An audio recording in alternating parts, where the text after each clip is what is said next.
Hey, Spider-Man fans, Disney settled with the Steve Ditko estate. Shortly after, Kevin Feige announced that Steve Ditko is the creator of Spider-Man. Check out this clip. Who created Spider-Man, Steve Ditko. And no better way to celebrate the legacy of Steve Ditko and how he helped build Marvel than to go to the Ditko Con in Johnstown, Pennsylvania at the Bottleworks Museum the weekend of September 27th of this year. Then to review how he helped build Marvel, check out this clip. Jack Kirby and Stan Lee worked on a 5-page Spider-Man. Ditko noticed that the Kirby-Lee Spider-Man origin was like Jack Kirby and Joe Simon's The Fly. He also mentioned that the costume was very much like other Jack Kirby costumes of the time. He portrayed that costume in his 2002 essay, so this visual creation of Marvel's Spider-Man by Steve Ditko was a huge standout success. Steve Ditko pencils the story for Charlton, where radiation mutates a man from a war that utilized atomic fission. Radiation augmenting a human being is the same thing that Ditko depicts with Peter Parker when he gains the power of a radioactive spider, becoming the Amazing Spider-Man. Spider-Man also came with a huge rogues gallery and a supporting cast. Ditko wrote that in 1963,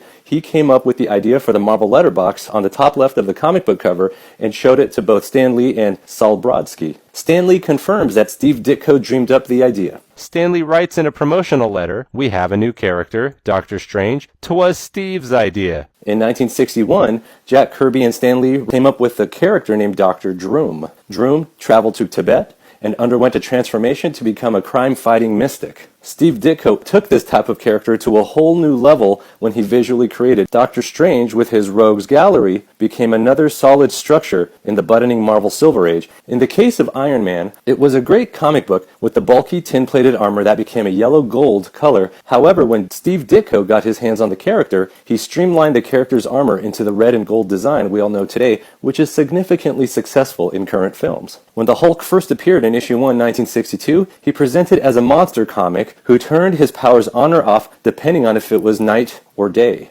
One key character contribution by Steve Ditko was essentially retconning the character so Bruce Banner transforms into the Hulk whenever he got angry or stressed. The trigger is so key to the character now that no one can really think of the character in any other way. One of his most notorious villains was the CEO and director of the board, Norman Osborn, who first appeared with his cornrow haircut. He and his haircut both have a Steve Ditko Charlton Comics precursor in Strange Suspense Stories 33, 1957, in, quote-unquote, director of the board. Ditko also worked on an electrically powered character in Strange Suspense Stories 49, 1960, before co-creating Electro in 1964. There is also a fairly strong chameleon precursor by Steve Ditko for Charlton Comics Out of This World 7, 1957, where a spy is seen using various masks to accomplish espionage. The same ability and spy origin is used for the chameleon in Amazing Spider-Man 1, 1963.